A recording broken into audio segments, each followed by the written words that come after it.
Today marks the 44th anniversary of the assassination of Dr. Martin Luther King, Jr.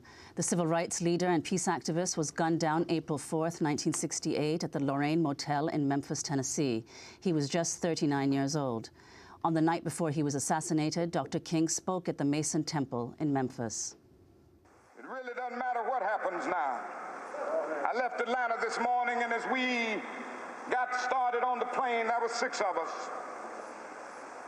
The pilot said over the public address system, "We are sorry for the delay, but we have Dr. Martin Luther King on the plane, and to be sure that all of the bags were checked, and to be sure that nothing would be wrong on the plane, we had to check out everything carefully, and we've had the plane protected and guarded all night." And then I got into Memphis, and some began to say the threats, talk about the threats that were out, what would happen to me from some of our sick white brothers. Well, I don't know what will happen now. We've got some difficult days ahead. But it really doesn't matter with me now, because I've been to the mountaintop. I don't mind. Like anybody, I would like to live a long life. Longevity has its place. But I'm not concerned about that now. I just want to do God's will. And He's allowed me to go up to the mountain. And I've looked over, and I've seen the promised land. I may not get there with you, but I want you to know tonight that we as a people will get to the promised land.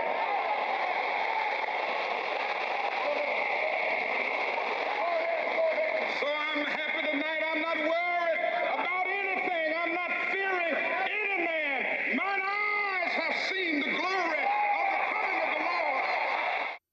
Less than 24 hours after Dr. Martin Luther King spoke at the Mason Temple, a sniper shot him while he was standing on the balcony of the Lorraine Motel. The bullet entered through his right cheek, breaking his jaw, neck, and several vertebrae as it traveled down, severing the jugular vein and major arteries in the process before lodging in his shoulder.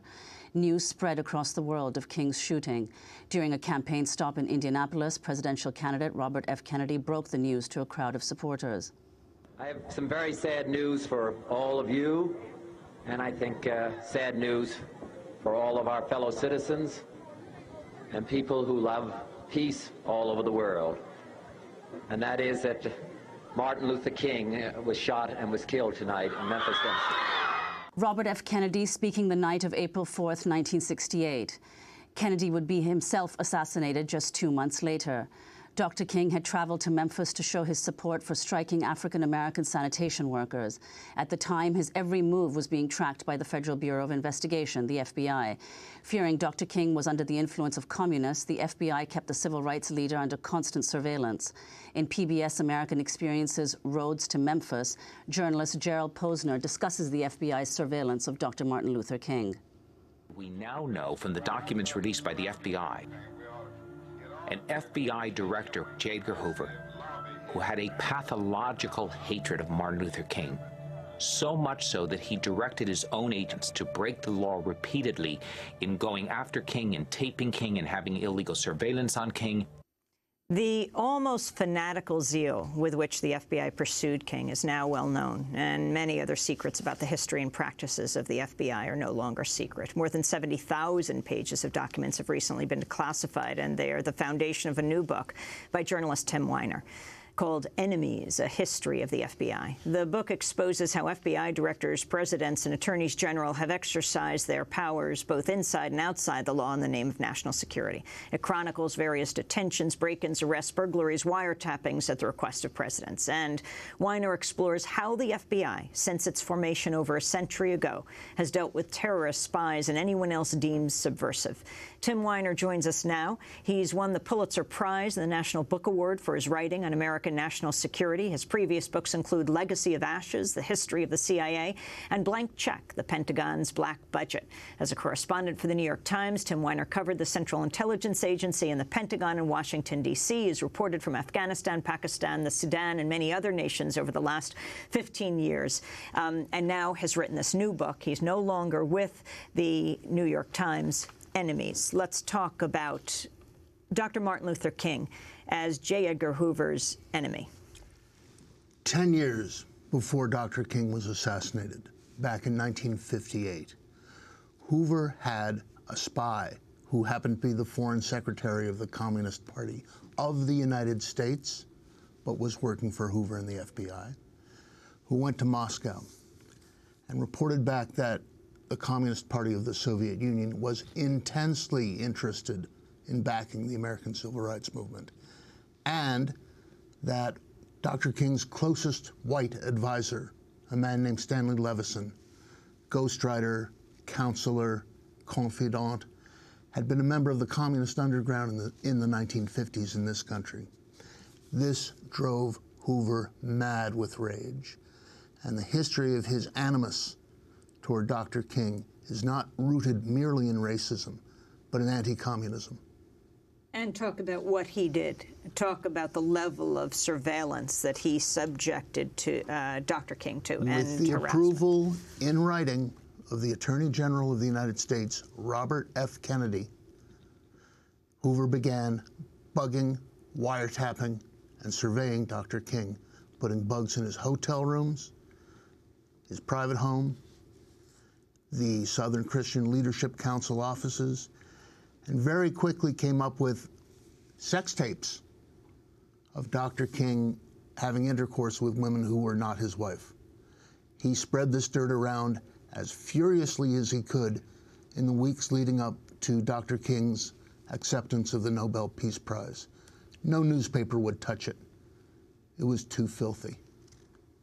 And talk about what he did to King himself in sending him the tapes. One of his most trusted lieutenants, a guy named Bill Sullivan, nicknamed Crazy Billy for a good reason, was head of FBI intelligence.